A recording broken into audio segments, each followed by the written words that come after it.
Welfare Officer Berna Castillo para mabanggit kung ano-ano yung mga nakalinyang programa talaga para sa buong buwan ng Pebrero.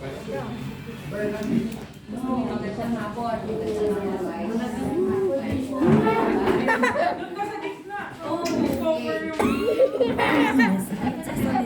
So, ngayong hapon, pinagagalak natin katulad niya sa alat, Libby na pinagagalak natin sa inyo ang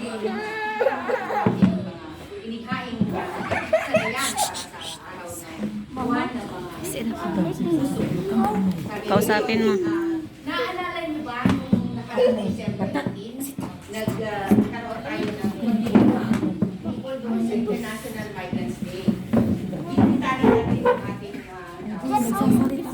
yung violence against women.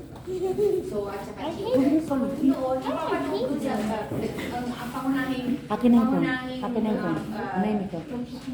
natin noon ay si Madam Tony. So, yung mabuting may bakay naman mahal na ambassador sa camp. So, siya, sinabi niya doon, bahagi ng kanyang mensahe, di ba nagtanong siya ng survey, nag-delete siya ng parang survey sa inyo.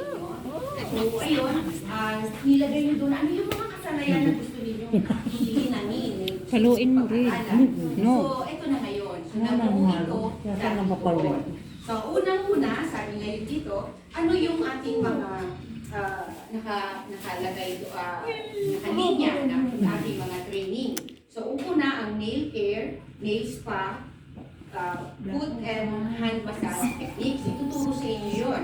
So, may nandiyo sa batch 1 ay February 10, sa Thursday ngayon, ha? Kung sino yung